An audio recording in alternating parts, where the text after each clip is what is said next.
Quizá uno de los aspectos más cuidados o que al menos trato yo más de cuidar dentro del canal es el audio. Y no solo lo digo por la música de fondo, sino directamente por la calidad del sonido de la voz en off de todos mis videos. Claro que esto no fue siempre así, ya que comencé grabando con un micrófono integrado de una webcam hasta pasar a un micrófono en condiciones como el que tengo ahora mismo, y que probablemente sea uno de los mejores micrófonos económicos para empezar en la creación de contenido o streaming. Pero vamos a la intro y conocerán un poco más acerca de este micro.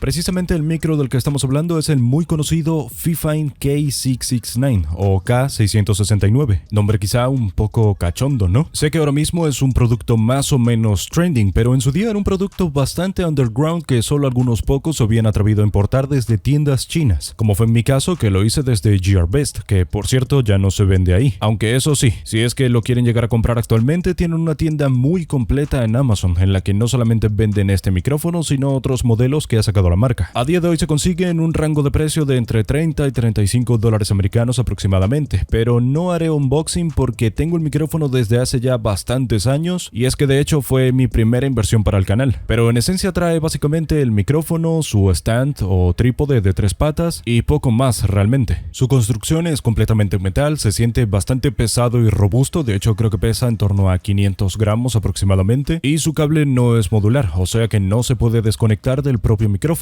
aunque eso sí, es un cable USB 2.0 con alimentación de 5 volts, con lo cual este micro no requiere de ningún tipo de alimentación externa Phantom para poder funcionar, como sí que ocurre con los micrófonos XLR. Es un micrófono de condensador con un patrón polar cardioide, lo cual quiere decir que captura mejor el sonido de uno solo de sus lados, tal y como se puede ver en la imagen que están viendo ahora mismo. Cuando se habla desde los laterales del micrófono, el audio se degrada bastante, tal y como están escuchando ahora mismo. Y si hablamos desde la parte de atrás del micrófono, pues el audio es GG. Esto es algo que puede llegar a venir genial para cuando vamos a hablar y jugar al mismo tiempo, ya que en teoría se debería de escuchar mucho menos al teclado y el ratón en comparación con nuestra voz siempre que estemos hablando de frente al micrófono, obviamente. Su frecuencia de respuesta va desde los 20 hasta los 20.000 Hz y por último el micrófono es completamente plug and play, o sea que no va a requerir de ningún tipo de controlador, drivers o básicamente software dedicados. A partir de aquí voy a hablar acerca de única y exclusivamente mi experiencia personal usándolo durante un montón de tiempo. Para empezar, la calidad de sonido que están escuchando ahora mismo es la que da por defecto el micrófono sin ningún tipo de post procesado. Su nivel de ruido de fondo, o lo que mucha gente conoce o llama como estática, es relativamente bajo, incluso con niveles de ganancia bastante altos. Hago esto para las personas que quieren llegar a utilizar el micrófono de forma vanilla o sin ningún tipo de procesamiento, ya que es una muy buena noticia que van a poder usar una muy buena calidad de sonido sin necesidad de tener que aprender acerca de ecualización, normalización, compresión del audio, etc. Cualquier sonido que hayan escuchado que suene relativamente mejor en cualquier otro video, pues básicamente déjenme decirles que no era el sonido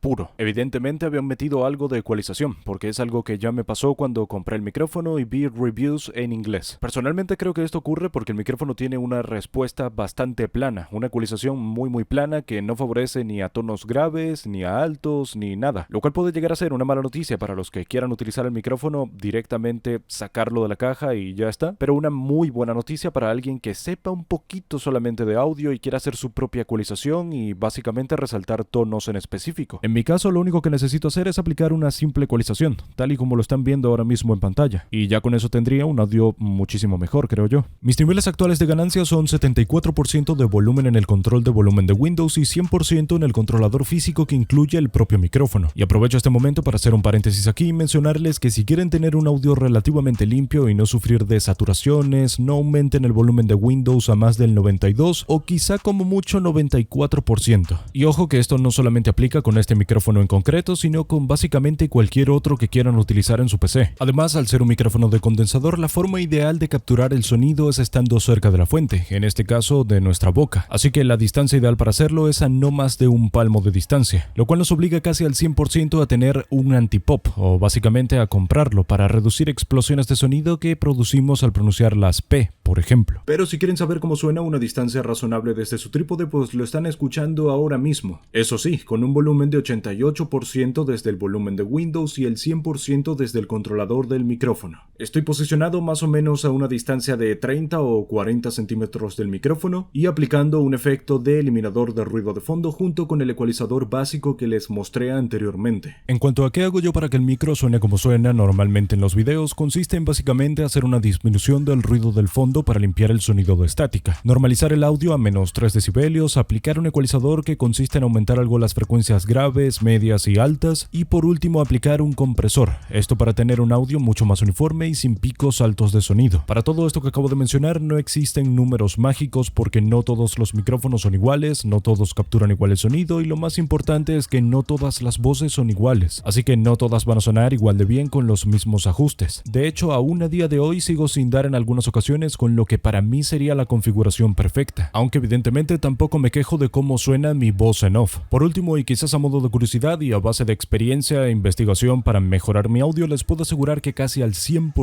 todo micrófono que escuchan que suena bastante bien, sea muy bueno o sea simplemente caro, siempre va a requerir de algo de post-procesado. Puede que algunos micrófonos sean extremadamente buenos y no capturen ruido de fondo, o capturen también tu voz que no necesites meter demasiada ecualización, pero de algo que nunca te vas a salvar de hacer si tienes incluso un muy buen micro es de, por ejemplo, procesos como la normalización y la compresión. Así que como conclusión, pues creo que recomiendo bastante este micro, pero siempre teniendo el factor en cuenta de que vas a tener que ecualizar algo. Lo más recomendable va a ser que te busques un antipop y que también tengas un brazo ajustable para que lo tengas lo más cerca de la boca posible. A ver, que tampoco es necesario que te comas el micro porque si no se va a notar muchísimo, pero sí que hables relativamente cerca. Pero déjenme saber su opinión en comentarios, ya que como siempre los voy a estar leyendo. Gracias a los suscriptores que han decidido hacerse miembros del canal y apoyar de forma directa y monetaria la creación de contenido del mismo. De nuevo, muchas gracias. Como siempre, regálenme un like, suscríbanse, activen la campanita, compartan este contenido con sus amigos para ayudar al crecimiento del canal y sin nada más que decir, nos vemos en un próximo video. Bye bye.